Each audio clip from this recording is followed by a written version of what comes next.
গতকালের পর আজও সকাল থেকে আকাশের মুখ ভার। আজও দক্ষিণবঙ্গের কয়েকটি জেলায় ভারী বৃষ্টির সতর্কতা থাকছে। এরপর আগামীকাল পর্যন্ত ভারী বৃষ্টি চলবে দক্ষিণবঙ্গে। উত্তরবঙ্গের সব জেলাতেও আজ ভারী বৃষ্টির সতর্কতা জারি করেছে আবহাওয়া দপ্তর। বঙ্গোপসাগরে তৈরি নিম্নচাপ আজ বাংলাদেশ ও গাঙ্গেয় পশ্চিমবঙ্গের উপকূলে আরও শক্তি সঞ্চয় করে সুস্পষ্ট নিম্নচাপে পরিণত হওয়ার সম্ভাবনা থাকছে। এরপর আগামী 24 ঘন্টায় এটি গাঙ্গেয় পশ্চিমবঙ্গ অতিক্রম করে ঝাড়খণ্ডের দিকে এগিয়ে যাবে। আগামীকালের মধ্যেই এটি ঝাড়খণ্ড ও সংলগ্ন উত্তরপ্রদেশ এবং মধ্যপ্রদেশের দিকে এগিয়ে যাবে। সক্রিয় মৌসুমী অক্ষরেখা বাংলায়। এই অক্ষরেখা বিকানির, জয়পুর, গোয়ালিয়র, সাতনা, রাঁচির পর গাঙ্গেয় পশ্চিমবঙ্গ হয়ে বাংলাদেশের নিম্নচাপ এলাকা পর্যন্ত বিস্তৃত রয়েছে। আসাম থেকে উড়িষ্যা পর্যন্ত একটি অক্ষরেখা রয়েছে, যার জেরে আজ ভারী বৃষ্টির সতর্কতা থাকছে পুরুলিয়া, পশ্চিম বর্ধমান এবং বীরভূম জেলাতে। এছাড়াও বিক্ষিপ্তভাবে ভারী বৃষ্টিপাতের সম্ভাবনা থাকবে উত্তর 24 পরগনা, পশ্চিম মেদিনীপুর, বাঁকুড়া, পূর্ব বর্ধমান, মুর্শিদাবাদ এবং নদিয়া জেলাতে। দক্ষিণবঙ্গের বাদবাকি জেলাগুলিতেও বজ্র ও বিদ্যুৎ সহ হালকা থেকে মাঝারি বৃষ্টির সতর্কতা থাকছে। এরপর আগামীকালও ভারী বৃষ্টির সতর্কতা থাকছে বাঁকুড়া, পুরুলিয়া, পশ্চিম বর্ধমান, বীরভূম এবং মুর্শিদাবাদ জেলাতে। উত্তরবঙ্গের জেলাগুলিতেও আজ ভারী বৃষ্টির সম্ভাবনা থাকছে। দার্জিলিং থেকে মালদা পর্যন্ত সব জেলাতেই বিক্ষিপ্তভাবে ভারী বৃষ্টির পূর্বাভাস রয়েছে। এরপর আগামীকাল বৃষ্টির পরিমাণ এবং ব্যাপকতা কিছুটা কমবে। উত্তরবঙ্গে ভারী বৃষ্টির সম্ভাবনা থাকছে জলপাইগুড়ি, আলিপুরদুয়ার, কালিম্পং এবং মালদা জেলায়। বজ্র বিদ্যুৎ সহ হালকা বিক্ষিপ্ত বৃষ্টির সম্ভাবনা থাকছে উত্তরবঙ্গের বাদবাকি জেলাগুলিতেও। কলকাতায় দিনের বিভিন্ন সময়ে কয়েক পশলা বৃষ্টিপাত জারি থাকবে। নিম্নচাপের বৃষ্টিপাতও চলতে পারে শহর জুড়ে। মূলত মেঘলা আকাশ থাকবে। বজ্র বিদ্যুৎ সহ বৃষ্টির সম্ভাবনা না থাকলেও কলকাতায় দিনের বিভিন্ন সময়ে কয়েক পশলা বৃষ্টি চলবে। নিম্নচাপের বৃষ্টিও শুরু হতে পারে। মূলত মেঘলা আকাশ থাকবে।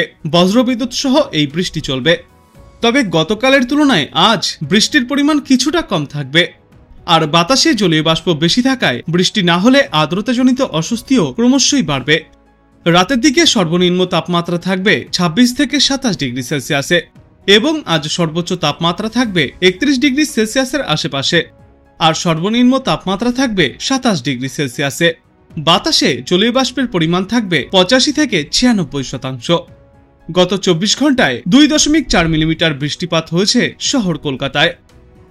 আজ বাংলাদেশ আবহাওয়া অধিদপ্তর জানিয়েছে, উত্তর পশ্চিম বঙ্গোপসাগর ও তৎসংলগ্ন গাঙ্গেয় পশ্চিমবঙ্গ বাংলাদেশের উপকূলীয় এলাকায় অবস্থানরত লঘুচাপটি বর্তমানে বাংলাদেশের দক্ষিণা অঞ্চল ও তৎসংলগ্ন এলাকায় অবস্থান করছে। মৌসুমী বায়ু অক্ষের বর্ধিতাংশ পাঞ্জাব, হরিয়ানা, উত্তরপ্রদেশ, বিহার, গাঙ্গেয় পশ্চিমবঙ্গ, লঘুচাপের কেন্দ্রস্থল ও বাংলাদেশ হয়ে আসাম পর্যন্ত বিস্তৃত রয়েছে। মৌসুমী বায়ু বাংলাদেশের ওপর সক্রিয় এবং উত্তর বঙ্গোপসাগরে প্রবল অবস্থায় রয়েছে। এই সিস্টেমের জেরে আজ ঢাকা, খুলনা, বরিশাল, চট্টগ্রাম ও সিলেট বিভাগের অধিকাংশ জায়গায় এবং রংপুর, রাজশাহী ও ময়মনসিংহ বিভাগের অনেক জায়গায় অস্থায়ীভাবে দমকা ঝড়ো হাওয়া সহ হালকা থেকে মাঝারি ধরনের বৃষ্টি অথবা বজ্র বৃষ্টিপাত হতে পারে। সেই সাথে দেশের কোথাও কোথাও মাঝারি ধরনের ভারী থেকে অতি ভারী বর্ষণ হতে পারে। সারা দেশ জুড়ে দিনের তাপমাত্রা সামান্য হ্রাস পাবে এবং রাতের তাপমাত্রা 1 থেকে 2 ডিগ্রি সেলসিয়াস পর্যন্ত হ্রাস পেতে পারে। এরপর আগামীকাল ঢাকা, খুলনা, বরিশাল, চট্টগ্রাম, সিলেট, রংপুর, রাজশাহী ও ময়মনসিংহ বিভাগের অধিকাংশ জায়গায় দমকা ঝড়ো হাওয়া সহ বৃষ্টিপাত জারি থাকবে। সেই সাথে কোথাও কোথাও মাঝারি ধরনের ভারী থেকে অতি ভারী বর্ষণ জারি থাকবে। সারা দেশ জুড়ে দিন এবং রাতের তাপমাত্রা অপরিবর্তিতই থাকতে পারে। এবং তারপর আগামী পরশুদিন ঢাকা, খুলনা, বরিশাল, চট্টগ্রাম, সিলেট, রংপুর, রাজশাহী ও ময়মনসিংহ বিভাগের অধিকাংশ জায়গায় অস্থায়ীভাবে ঝড়ো হাওয়া সহ হালকা থেকে মাঝারি ধরনের বজ্র বৃষ্টিপাত জারি থাকবে। তারই সাথে দেশের কোথাও কোথাও মাঝারি ধরনের ভারী থেকে অতি ভারী বর্ষণও জারি থাকতে পারে।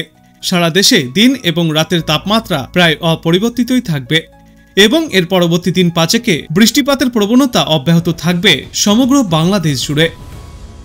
এরপর চলুন আমরা গুরুত্বপূর্ণ এবং বিস্তারিত আবহাওয়ার পূর্বাভাসগুলিকে দেখে নেই আবহাওয়া মানচিত্রের মাধ্যমে। এখানে আজ আলিপুর আবহাওয়া দপ্তর থেকে একাধিক জেলায় কিন্তু বিভিন্ন রকমের সংকেত জারি করা হয়েছে এবং সতর্কতাও জারি করা হয়েছে। যেমন এই উত্তরবঙ্গের জন্য আমরা দেখতে পাচ্ছি শুধুমাত্র এই দার্জিলিং এবং কোচবিহারকে বাদ দিয়ে সর্বত্রই হলুদ সতর্কতা জারি করা হয়েছে। কালিম্পংয়ে আজ ভারী বৃষ্টিপাত চলতে পারে। তারপর জলপাইগুড়িতে আজ বজ্র বিদ্যুৎ সহ বৃষ্টি চলতে পারে। আর আলিপুরদুয়ার জেলাতে ভারী বৃষ্টিপাত চলতে পারে। তাই এইসব জেলাগুলিতে থাকছে হলুদ সংকেত। উত্তর দিনাজপুর, দক্ষিণ দিনাজপুর এবং মালদায় এই 3 জায়গাতেই কিন্তু একই রকম পরিস্থিতি থাকবে, বজ্র বিদ্যুৎ সহ বৃষ্টি চলবে, তাই এখানেও থাকছে হলুদ সংকেত। এরপর দক্ষিণবঙ্গের জন্য আমরা দেখতে পাচ্ছি বেশ কিছু জেলায় কিন্তু কমলা সতর্কতা জারি করা হয়েছে আজ।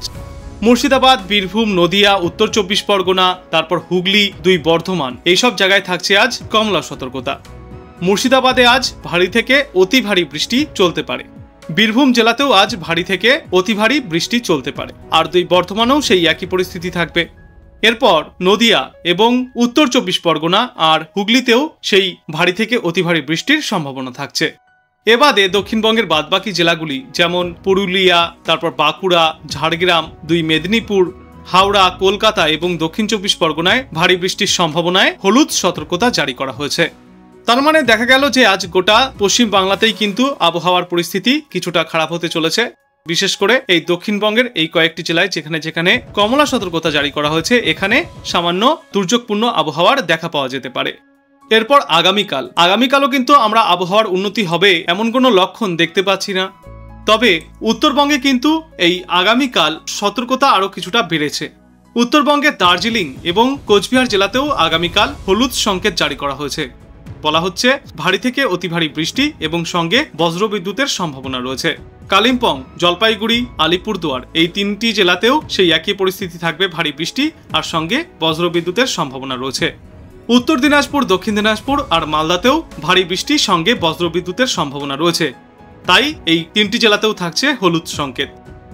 দক্ষিণবঙ্গের মুর্শিদাবাদ, নদিয়া এবং উত্তর 24 পরগনায় থাকছে ভারী বৃষ্টির জেরে হলুদ সংকেত। তবে এই 3টি জেলার মধ্যে মুর্শিদাবাদ জেলায় ভারী থেকে অতি ভারী বৃষ্টিপাত হতে পারে, আর বাঁকুড়া এবং পশ্চিম মেদিনীপুরে এখানেও থাকছে ভারী বৃষ্টির জেরে হলুদ সংকেত। এবাদে হুগলি, হাওড়া, কলকাতা, তারপর দক্ষিণ 24 পরগনা এবং পূর্ব মেদিনীপুরে সবুজ সংকেত জারি করে বলা হয়েছে এখানে কোনো সতর্কতা থাকছে না। ঝাড়গ্রামেও কোনো সতর্কতা থাকছে না। এরপর পুরুলিয়া, তারপর পশ্চিম বর্ধমান এবং বীরভূমে ভারী থেকে অতি ভারী বৃষ্টির জেরে আগামীকাল থাকছে কমলা সতর্কতা। তো দক্ষিণবঙ্গের কয়েকটি জেলাতে আগামীকাল সবুজ সংকেত থাকলেও বেশিরভাগ জেলাতেই কিন্তু হলুদ এবং কমলা সতর্কতা জারি করা হয়েছে। তো আজকের পর আগামীকালও দুর্যোগপূর্ণ আবহাওয়া থাকছে দক্ষিণবঙ্গে, আর উত্তরবঙ্গেও থাকছে হালকা দুর্যোগপূর্ণ আবহাওয়া।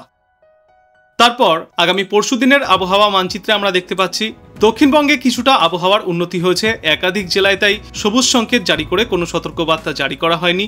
অন্যদিকে উত্তরবঙ্গেও আবহাওয়ার কিছুটা উন্নতি হয়েছে, যার জেরে এখানেও সবুজ সংকেত একাধিক জায়গায় জারি করা হয়েছে। তারপরও ওপরের দিকের এই উত্তরবঙ্গের 3 জেলা কালিম্পং আর জলপাইগুড়ি, তারপর আলিপুরদুয়ারে ভারী বৃষ্টির জেরে হলুদ সংকেত জারি করা হয়েছে। মালদায় ভারী বৃষ্টির জেরে হলুদ সংকেত জারি করা হয়েছে। এরপর মুর্শিদাবাদ, বীরভূম এখানে ভারী বৃষ্টির জেরে হলুদ সংকেত রয়েছে। পশ্চিম বর্ধমান এবং পুরুলিয়াতেও হলুদ সংকেত রয়েছে ভারী বৃষ্টির জেরে। তো দক্ষিণবঙ্গের এই 4টি জেলা ছাড়া বাদবাকি সর্বত্রই কিন্তু সবুজ সংকেত থাকছে আগামী পরশু। তারপর আগামী 22 আগস্ট আমরা দেখতে পাচ্ছি যে সমগ্র পশ্চিমবঙ্গ জুড়েই কিন্তু আবহাওয়ার অনেকটাই উন্নতি হয়েছে, তাই সর্বত্রই সবুজ সংকেত জারি করা হয়েছে। তার মানে বর্তমানে যে বৃষ্টির স্পেল চলছে, তো সেই বৃষ্টির স্পেল শেষ হবে আগামী 21 তারিখ নাগাদ। আগামী 22 আগস্ট থেকে আবহাওয়ার ফের কিছুটা উন্নতি ঘটবে। তবে এই দিনও কিন্তু উত্তরবঙ্গ হোক বা দক্ষিণবঙ্গ, এই 2 বঙ্গেরই একাধিক জায়গায় বিক্ষিপ্ত বৃষ্টিপাত চলতে পারে। তো আপনি কোথা থেকে দেখছেন এই আবহাওয়ার পূর্বাভাস এবং সেখানে কেমন রয়েছে আবহাওয়া, অবশ্যই কমেন্ট করে জানাবেন। ভিডিওটায় একটি লাইক করবেন, আর পরবর্তীতে এমনই গুরুত্বপূর্ণ খবরগুলিকে সবার আগে দেখার জন্য চ্যানেলটাকে সাবস্ক্রাইব করবেন। ধন্যবাদ।